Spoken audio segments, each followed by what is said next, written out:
Hey guys, what is up? It's Zoned. I have a new video for you guys in my series about inside the mind of Unicum. This time I'm playing the tier 10 medium tank. The tier 8 heavy tank, the Russian IS3. This tank is amazing, guys. If you don't have it, I highly recommend it. It's incredibly used often in tournaments, clan wars, tier 8 clan wars, literally everything. It's used even in league. It's a really, really good tank, so get it if you don't already have it. But let's hop into battle and see how it does. Some important things to know about this tank. It moves quite fast for a heavy tank. It goes about, I think, 40 kilometers on flat ground. It also has, one of the biggest things with this tank, it's got amazing gun dispersion. For some reason, I don't understand. This is one of the only tanks in the Russian heavy tank line that actually has this really, really good dispersion. And it's also got a really high alpha with pretty decent reload. The only knock on this tank is that it is blind as a bat. Only 360 meters of view range base, which is really, really bad. So that's the only thing that you need to be aware of when you're playing this tank. So looking at the tank compositions of both of these teams, they have a lot of heavy tanks on their team. They have Lova, Email 1, T-34, Ravioli, a bunch of stuff like that, and lots of other low tanks. This is mines. It's very close maps. It'd be very, very close range. You got to be aware of arty. So I'm probably going to go play the middle right away so we can get a shot on something that goes up into the hill. Please don't block me, SU. So, like I said, this tank is quite good. It's literally one of the best tier 8s in the game, if not the best tier 8 in the game. It's very, very easy and forgiving to play. The armor is quite good. Probably one of the best in the tier. The side armor is also, like, I don't know, it's like a black hole. It just eats rounds, especially the spaced armor, which is right along here. So I'm going to try and get a shot into this 28-01. Looks like he's going to try to go for the hill. Please don't block me, T25. Please don't block me, T25. There we go. Right there's 368 alpha. I hit him for. Just finished him off, just like that. Use this little bit of a hull down spot. Great spot to play. This guy's gonna show his side turrets. I'll shoot him right there. Now, looking at where this team is going, we have a lot of guys camping the base, which is really unfortunate. This guy's gonna try and punish me.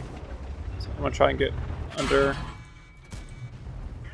Once again, he's trying to use his gun depression. He's playing like he should. I don't know why this guy's gonna cross, but I'm trying to use the support of my tank destroyers behind me. This guy's making a really dumb play. Trying to commit to the hill this late is really poor.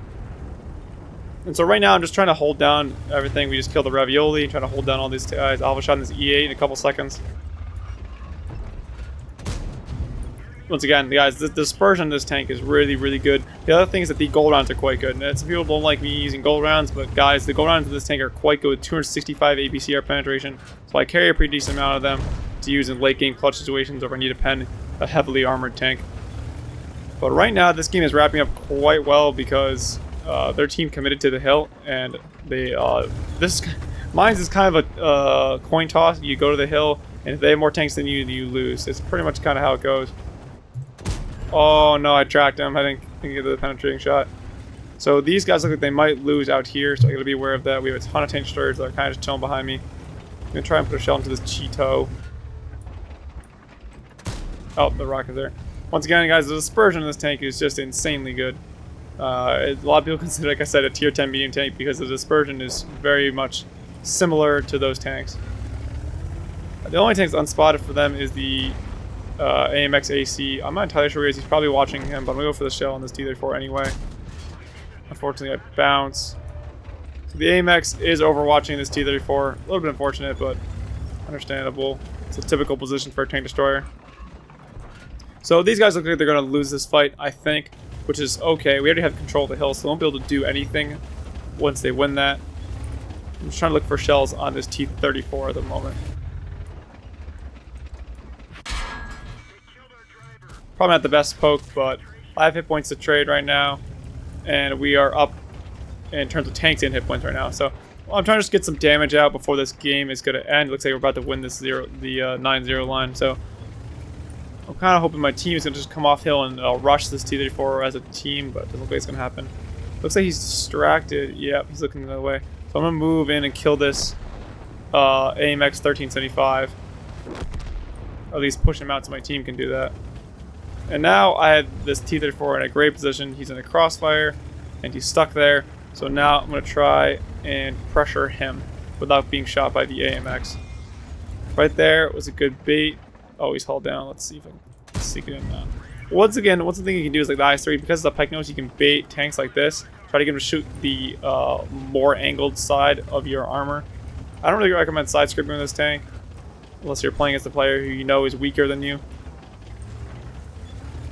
So we're wrapping this game up pretty easily. Pretty much just waiting for my team to come around this way. I'm just being patient. There's no real reason to push this T-34. Wait till this IS-2 gets behind him and he's looking away. Fires, so should have a side turret. No, gun depression. There it is. Oh, he just died to the IS-2. And that's going to wrap up this game, guys. Pretty much with the IS-3, it's a really easy tank just to win games in. Once you get it fully upgraded like I have right here, it's just an amazing tank. There really is no other tank like this. Some other tanks are really good at tier 8, like the T-32, 5100, Patriot, etc., but nothing comes close to the IS-3 in my opinion. Pretty much just clean this game up, and then we'll hop into another game. So, looking at the post-game stats of this game, I got a Mastery Badge 2nd class. Not an amazing game, got an high caliber. Not an amazing game. This tank is like quite easy just to straight up carry in. A lot of times you see people hit stat pad in this tank because it's so easy to do well in. 15,000 credits made, 30,000 experience, 3,000 damage. Not a great game. Let's hop right into another one.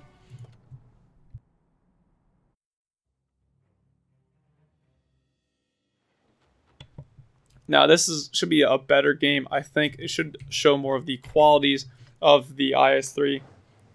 Some of the important things to know about this tank as well, if you guys don't know, it's really the general theme you want to play with this tank is you want to know when you can bully the enemy, and you can do that quite often with this tank. If you see that if it's a tank, pretty much any tank in tier 7 and below, you can pretty much just fight it with impunity from the front. It's very, very, very hard for tanks to penetrate you frontally if they don't have a tier 8 gun. So, Mountain Pass, general thumb, don't go ice road. It's really just a poor play to make in a solo tank. It takes far, far too long to push all the way around to their base. You want to go either fight the bridge, which is an amazing spot, or toward this corner of the map. So that's where I'm heading right now. The IS-3 also has a quite low profile. It's interesting when they made this tank, this tank was actually quite cramped because of how low profile they made this in real life. So as you're crossing this, guys, one of the things you want to do is look and point your turret at the enemy. Almost always your turret front's stronger than your side, so at least locking your turret to the right gives you a better chance of bouncing a shell in case they do spot you and shoot at you when you're crossing this. Kind of like so. I don't know what this guy's doing. So it looks like their IS-3 and ISU-122S went down there to the ice road, and IS-6 over there, so that's really easy for us to be able to roll these guys. Don't know what this guy's doing other than dropping off, but I'll shoot him for it.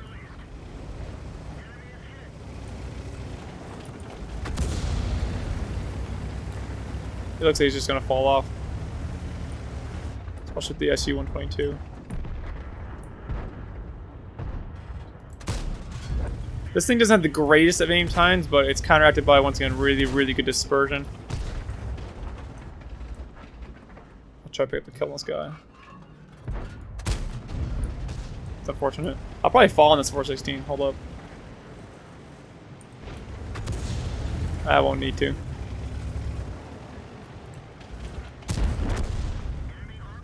So, we're losing Ice Road, which is not the greatest thing, but it's not terrible. There's much worse things out there. We need to kill this KV-122 and then most likely go back to the base. Pushing this way, once they've already claimed this, you want to just go back to base. It's almost always better to just defend the base instead of pushing through. You usually want to win the flank you're on and then go back. You don't want to leave a tank behind you. So I want to start pressuring this KV-122 with my team. They would move out of my way. Beep beep coming through. Once again, I know I can bully this tank. We have a 5v1 overmatch on him, so we need to clean him up and then get back to base as soon as possible. That KV-122 just made a smart play, pulling off and trying to isolate the angle, but I'm going to chase him for it. Let me shoot you. So he should die right here to the M6 or something.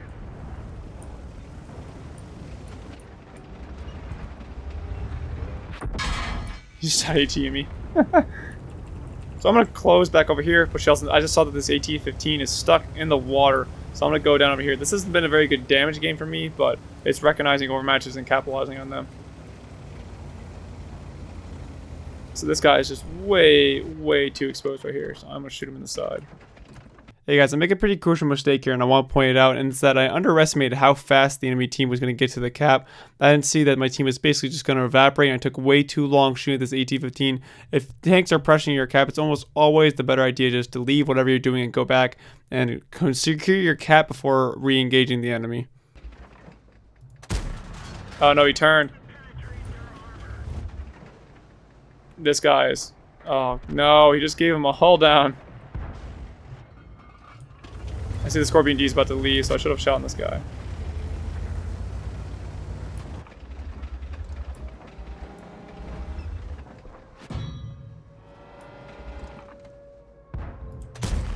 That's the one I want to kill. The Scorpion D is a bigger threat to me than the AT-15. It's at that distance. I need to start going back to base. I need to leave these guys and go back to base. That's where I'm going right now. Probably should have done this way earlier.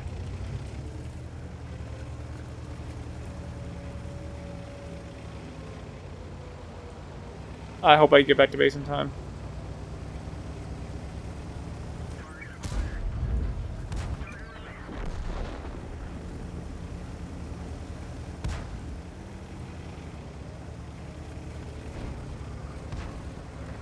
Once again, I'm just trying to get back to base to get a reset as soon as possible. Not even gonna stop and aim for this. You wanna kill this guy, Lova?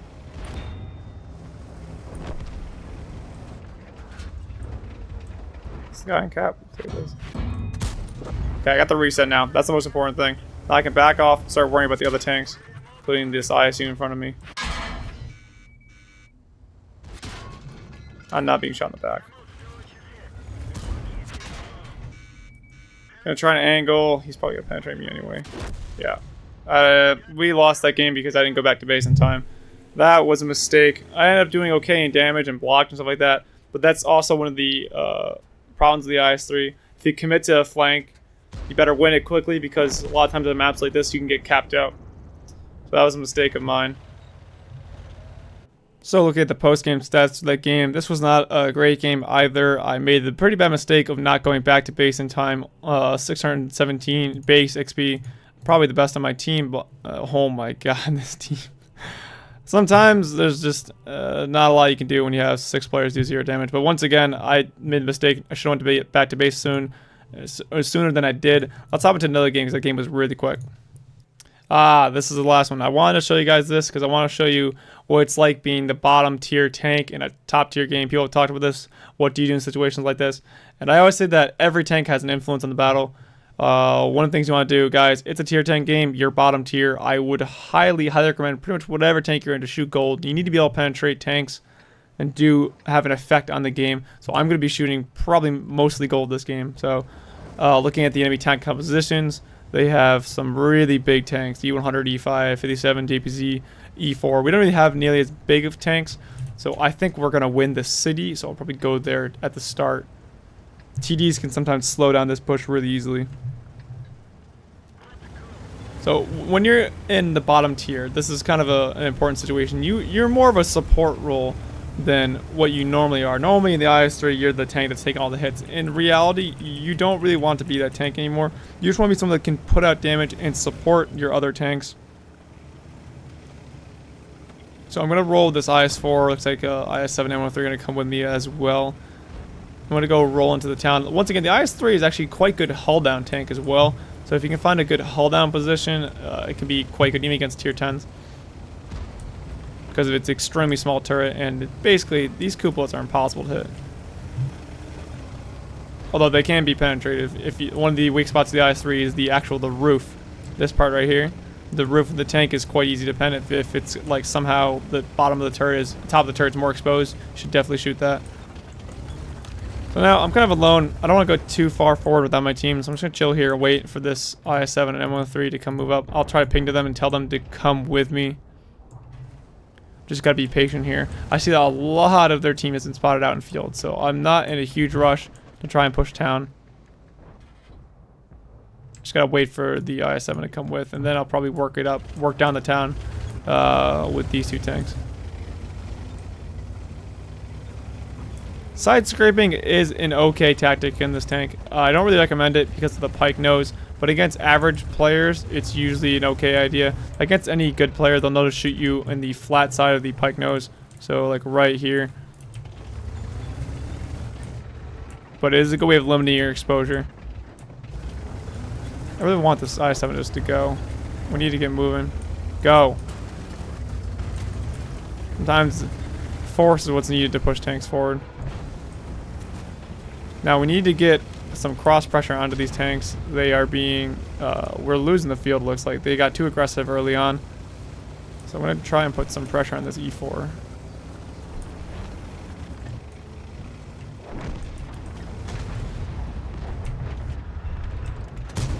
So I'm going to take that shot and back off. I believe he just fired at this IS-7. Yeah, the IS-4 it just did. So I will put a shell into him momentarily. Maybe he didn't fire.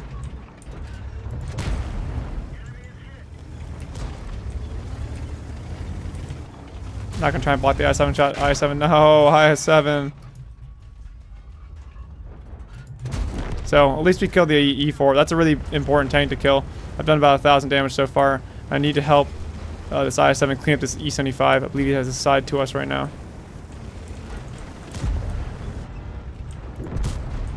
So once again, I'm just playing a support role and trying to not take as much damage. I really don't want to take that E4 shell, but better that I took it than the IS-7. So once again, just cleaning up low health tanks, doing damage, and trying to not take a hit. But guys, if it comes down to it, between you and your tier 10 and in the clutch situation, you need to take the shot. The tier 10 has the better carry potential than you in almost all situations. So I don't want to be too aggressive here and push up and get shot for it. I'm just going to try and poke safely and not die. We need to kill off that one-shot E5 and T-54 as soon as possible. This I-7 needs to shoot him in the side. There we go. Okay, T-54 is dead now. I'll try to put the shell into this M46 pen. I bounced! No!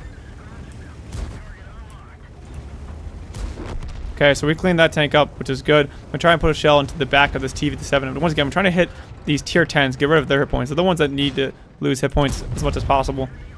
So now I'm knocking him down to 1 shell. There's a one-shot JBZ I'd like to go kill at some point. Now I'm trying to decide what I want to do. We pretty much have this game wrapped up. And once we kill this 39, this will be the end of this game. So look at the post-game stats of this game. I ended up doing quite well. Master Badge first class, which is pretty good. 41,000 credits and 1,700 XP. Looking at the second page, I did quite well for my team. I was second in experience, probably like 4th or 5th in damage. But what mattered was that I was able to influence the game.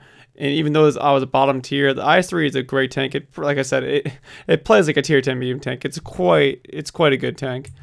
And then I ended up penning 8 out of my 9 shells fire, which is also pretty good as well. So that's going to wrap up this video, guys. I really hope you guys enjoyed watching me play the IS3. You got to see a lot of different perspectives of me losing a game. We got to see some of the deficiencies of it. And then me being a bottom tier tank as well. I got to see how that changes my gameplay and how that changes my decision-making process. Like if you like this video, comment as to what you guys think about it. Sub if you want to see more of this stuff, guys. Thanks for watching, and I'll see you in the next one.